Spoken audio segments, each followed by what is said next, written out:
All right, Darshan. Thank you for joining today. Thank you for joining the podcast. Why don't you introduce yourself to everyone? Well, thank you so much for having me, Karthik. So my name is Darshan. I'm currently at M4 at Ruckers NJMS in Newark. Essentially finished all my rotations, waiting for Sure. graduation to come in May.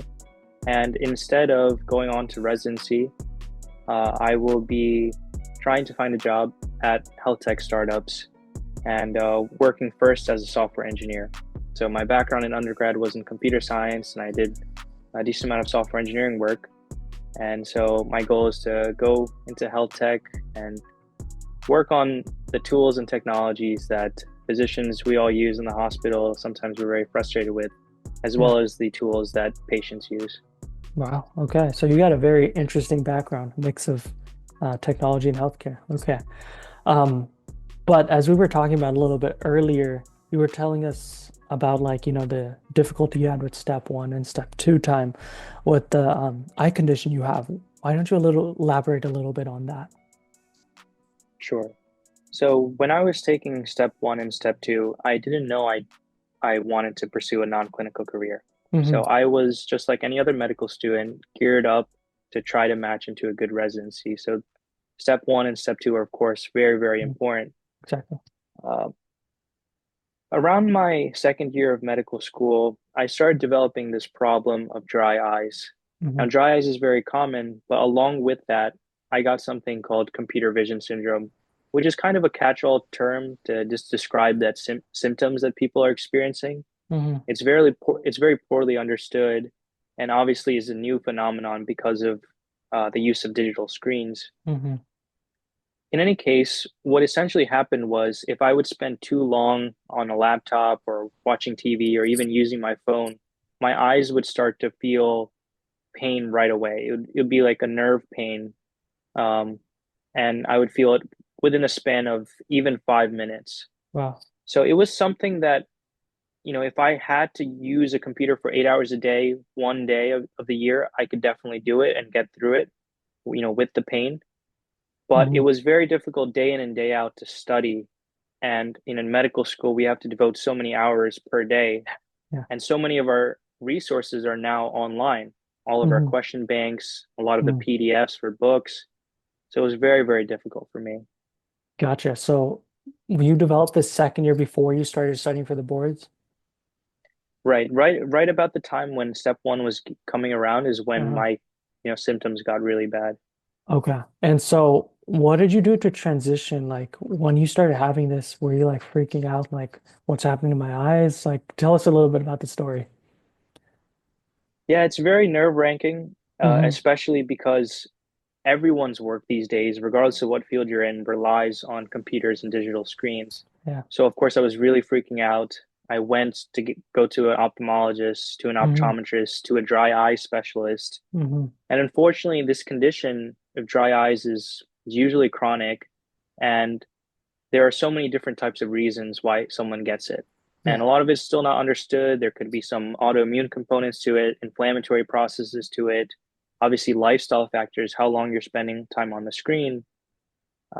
And so essentially, there was no quick fix for me at the time. So Hmm. whatever was happening in boards, I had to figure out essentially how to navigate around the symptoms. Hmm. So for board studying, what was the kind of adaptation you kind of made for studying for it? Because everything is on, even videos, content, digital books are all on a digital screen. Like, what did you end up doing that actually helped you? Right. So obviously, first, I totally freaked out with step Yeah. one coming, and now I could barely study for an hour a day. I thought Mm. that I was going to fail this for sure. Very, very difficult time. I first reached out to my school, which was very, very helpful. My school administrators, in particular, Dr. James Hill, who very sadly recently passed away maybe a couple of weeks ago, but Mhm. he was, working in the Office of Student Affairs, and he was very, very kind.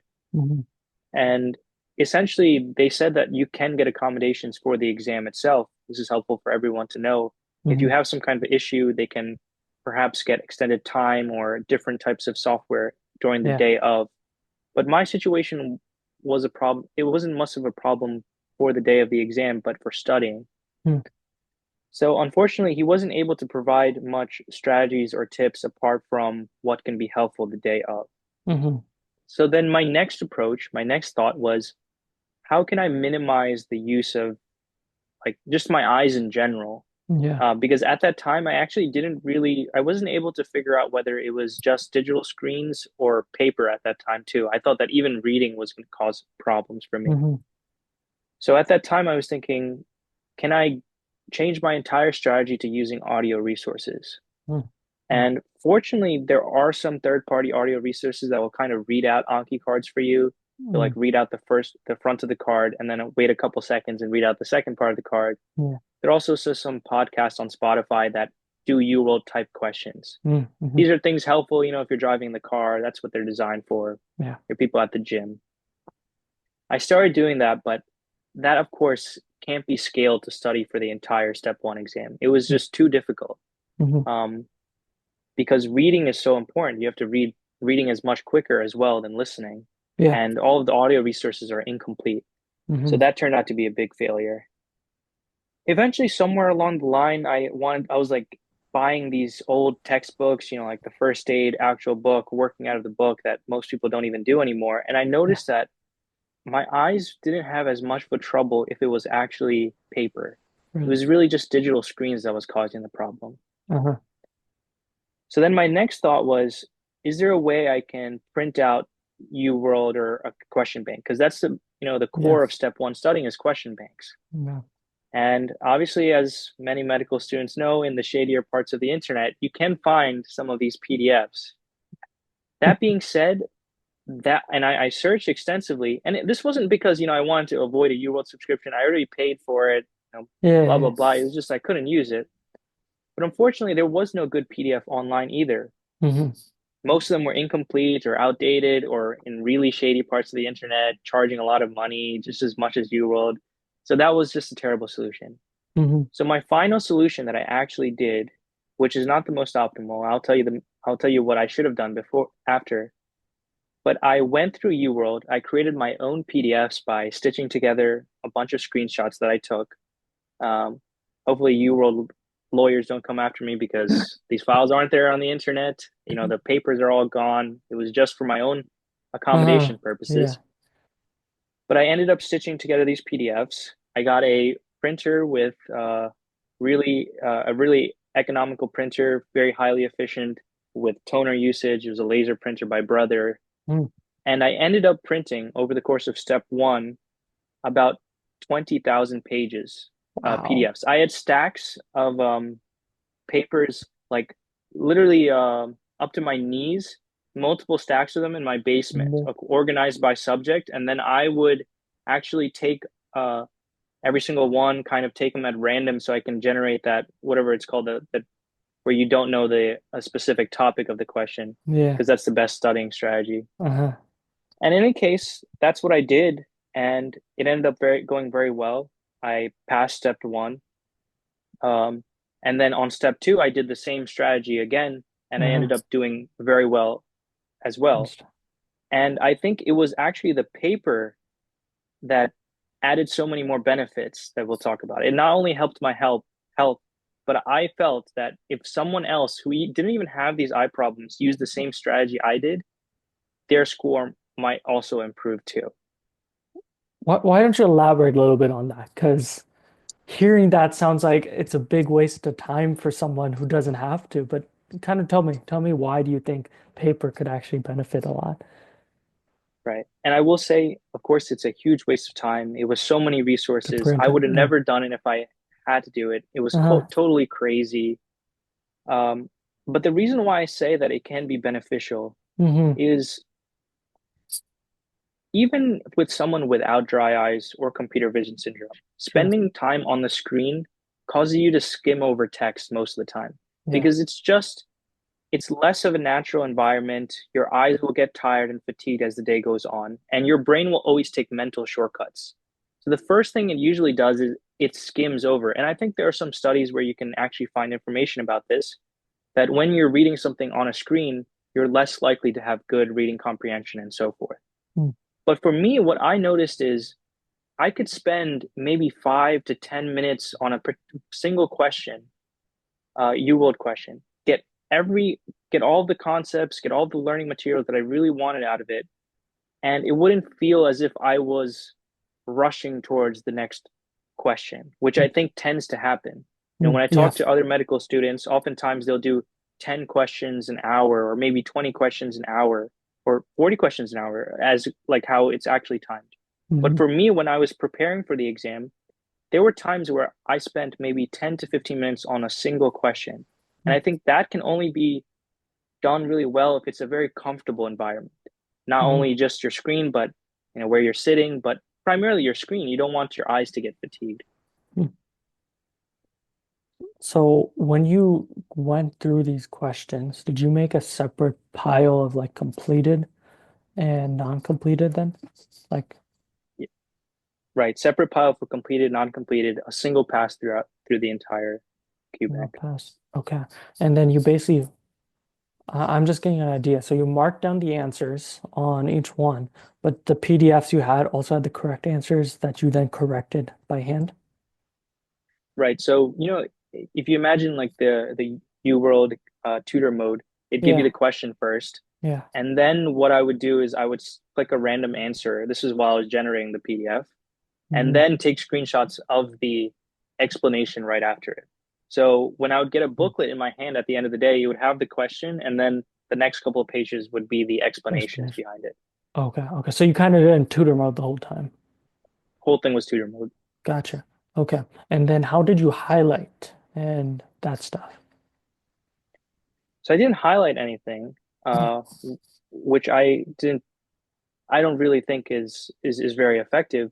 Sure. I'll tell you what I thought was the best strategy for me, Hmm. uh, which was while reading the question, I would make bullet points on the side. And this was even easier to do because it was all pen and paper. It was really Sure. comfortable. Uh-huh. So I would make bullet points of all of the concepts or things that I didn't understand. Uh-huh. So for every question, there are always just tangential pieces of information or secondary concepts that may show up in the question that you don't know. Uh-huh. And so I would make this bullet point list of maybe 5 things. And that way I cemented exactly what I didn't know of in that particular question. And Smart. this is what I think is also what made it such a difference than compared to doing it online. On when people are doing the question online, they're reading the question, they highlight everything, and then they're trying to keep track in the back of their mind. Oh, I don't know about, let's say, the difference between Crohn's disease or ulcerative colitis. Okay, Hmm. they know that they need to review that concept, but by the time they get to the end of the question, they forget about it, and now the mind is always going to take the path of Yeah. least resistance. Yeah. So by making those bullet points while reading the question, before I even answer the question, I Uh-huh. would essentially cement the bullet points that I needed to refer to afterwards. And then I would check them off after I, looked in first aid or whatever the case Sure. was. Okay. So it was more visual, it's there. You wrote it down too. Okay. I do see where you're getting benefits from. My question now though is I'm curious to know how did you take the actual exam though and the computer setting when you were preparing for a paper, like in the paper world? So I mean, I obviously knew the software before from Yeah. medical school, shelf exams and everything. So Hmm. it was important to get a little bit comfortable with the software. But apart from that, my entire studying was paper-based, and I showed Hmm. up on the day of. I put as many eye drops as I could, and basically sucked it up for those 8 hours, and yeah, took care of the exam that way. Wow. So it must have been really painful by that like last half. It was pretty bad, but Yeah. you'd be surprised how much that how much is on the line. It's kind of like the Super Bowl for medical students, so Yeah. You you're just so keep going. focused that it was less of a Less problem. pain. Gotcha. One more question. I'm back onto paper stuff. How did you do lab values? Did you have something printed out that you always had on hand, or did you have them memorized for the most part? Printed out the lab values, but Okay. also spent a lot of time memorizing most of the pertinent lab values, which is just a helpful tip Yeah, for yeah. anybody. For anyone, that's true. Okay. So let's say, imagine me, I'm back in my second year. um, no issues with eye stuff, but you're recommending I come to you and I'm like, okay, I want to study step one and step two. What would be the plan you would give me in order to excel on my step one? And what should I do knowing that, all I have is school and step one. That's all I have to do. What would you say? A couple of points and tips that I've reflected on. The Mm, first is this is an extremely this is a mental game. This is a game of attitude. mm, What I see happens a lot is because there's so much variability for each practice test. You may do good on one day, you may do bad the other day. Sometimes it really demotivates people, yeah, especially when you feel like you're putting in a lot of time, but your score may have went down suddenly. yeah, So what I always said, like I kind of had this mantra in my head that I essentially had this delusion that I would fix in my mind that I was going to do well on the exam, mm, regardless of whatever evidence I had that my scores weren't good or whatever is the case. I just told myself I'm going to do good on this exam, and I believe that almost to the point of delusion. And I think that it's incredibly important. Of yeah, course, you don't want to overlook your blind spots, but you never want to be in the position where you're demotivated because suddenly a practice test didn't go your way. So that's the first thing I would say. You have to you have to take the confidence aspect very, very important and make sure your confidence is always high. mm, Number two is the way I imagine it, and I think maybe someone described it to me in the past, is imagine, AT&T's map of the US and then it has those little dots where it yeah, has connection points. We've all seen that commercial. mhm, That's exactly what preparing for step one or step two is like. With every practice question and with every Anki card, you're filling in a little dot out of this huge map of the total possible things you could be asked on the exam. mhm, And it's important to think of things like that because your goal is simply to maximize the surface area that you've covered. It's never to try to get to 100%, or it's never to try to figure out the top left corner of the map and fill that in completely. It's never about that. It's about just maximizing the surface area. yeah, And so what that means is I never really was focused on, oh, let's do neural questions first, or let's do cardio questions first. Instead, it was just about how to build up as much surface area as possible, which means whatever question you get is fair game. mhm, And it also means is you don't want to focus on getting everything 100% right. You want to focus on maximizing that surface area because if you get really nitpicky where it's like, oh, I have to get all these details of this particular subtopic right, it can distract from, the overall high yield yeah, aspect of the yeah. map. Do you believe in the law of attraction? I don't really believe in the law of attraction as, actually I don't know. I know what people say when they mean the law of attraction, like if you Mhm, believe something, it'll actually happen to you. Of course, I don't think it's that simple, but I do believe that your attitude in life determines so much of what's going on. And if you're able to keep a confident attitude, it's going to benefit you so much for this exam and for everything in life. what you described, believe in yourself delusionally to the point where nothing demotivates you and you keep working hard towards it. That is, to me, my definition of law of attraction that I've been trying to do on my board exams. And that's why I was just wondering, do you believe in the law itself or you're practicing because you're practicing it and essentially you're believing in Mhm. yourself so much that you're just putting in the work for that action to happen. Um, Right. yeah, I mean, I'm a big proponent of that. I always like talking about that on my YouTube channel, promoting that to Yeah. people. I think it's great. Gotta have confidence in yourself and just gotta keep going forward with the work and yeah, just keep going forward. I think that's great. I think that's great advice. You have a great story on, telling people exactly what you've been through. Because if you just say, "Oh, I've had dry eyes," people are like, "Oh yeah, I have dry eyes too," but you have actual serious conditions you've gotten over. And it's a great story, I think, to hear you on how inspirational you pushed through, you found a way to adapt, and you're like, I'm still going to get this test done. And ultimately, you did get it done, and you did well on both of them. So, congratulations to you. Thank you for that. But if I could just mention one piece I Sure, missed sure. out. Go for it. What I use now for most of my work is Mhm. something called an e-ink monitor. E-ink This is a monitor. very e-ink monitor. It's an Okay. incredible piece of technology. Essentially, Uh, you plug your laptop into it, and it's similar to a digital monitor, okay. except everything looks like what you would see on a Kindle. That Oh, same really? technology that powers a Kindle, where it's ink instead of actual pixels that are displaying everything on the screen, Uh-huh. that's what an e-ink monitor does. Okay. And if I were to go back in time, I would have gotten an e-ink monitor because that would have saved me printing All those everything papers. I need to do. And it would have Okay. been, I use it now. It's amazing for the eyes. I even recommend it to my friends. If you don't Sure. have serious problems, but you have dry eyes, get the Hmm. e-ink monitor. It'll help a lot when you're step studying. It Hmm. has disadvantages, but if you're just reading material, which we are as medical students, Yeah. we're just focused on reading, it's so much better. Well, okay, okay. I think that's great, but question on that then.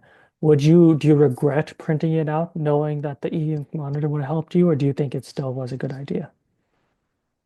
I do regret printing it out because it was so difficult and resource intensive. Yeah. But I would still keep that same strategy of writing down and making a checklist on every question for things you don't know about.